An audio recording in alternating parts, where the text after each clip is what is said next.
Hello, welcome to Presentations in English. This course will look at lots of different aspects to presentations, including organising them clearly and logically, looking confident when you're delivering your talk, and some tips on English language and pronunciation. When you get through the course, you'll be able to deliver a presentation in a smoother and more confident manner. And if you can do that, you can get people's attention and you can influence them. So let's get started. Before you begin any kind of presentation, you need to ask yourself 3 questions.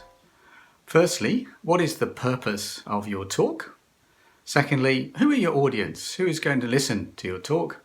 And thirdly, as a result of answering these 2 questions, what's the style of your presentation? Let's look at each of these in turn. The first question that you want to ask yourself is, what is the purpose of your talk? The purpose will affect the style in which you adopt. And there are many different kinds of purposes. I'll just give you a few. For example, you could be giving a sales talk. You want to persuade a group of people to buy your product in some way. Or you could be giving a report, perhaps a result of some a work project that you've been dealing with. Similarly, perhaps you're an academic, perhaps you work in a university or a school and you're giving a report on your study at a conference. You might be giving some instruction or disseminating information, and that's probably what this presentation style is like, teaching people something. Finally, you might want to be giving some kind of inspiring talk to motivate people to change their behaviour in some kind of way. So there's lots of overlaps between them, but if you can find the main purpose of your talk, that will reflect the style in which you adopt. The second question to ask yourself is, what's the audience going to be for your presentation?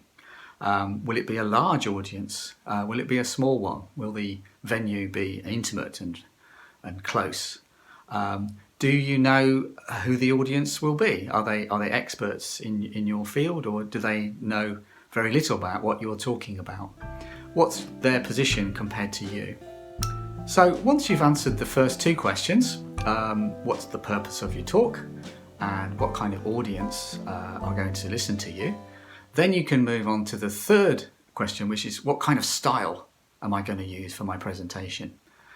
And of course, there are very, very many different kinds of styles.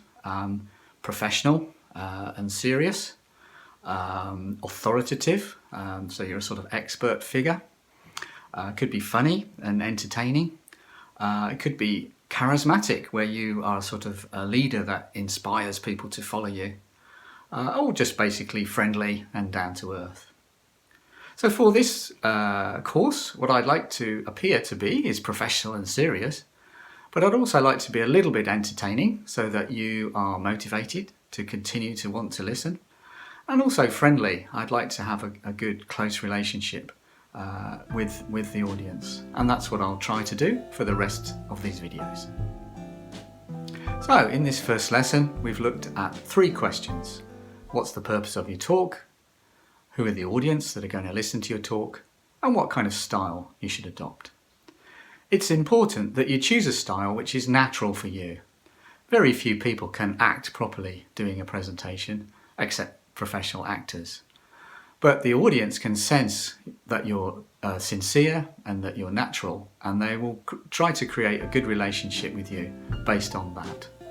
So, good luck for the rest of the course. I'm really looking forward to sharing tips with you on how to become a better presenter in English.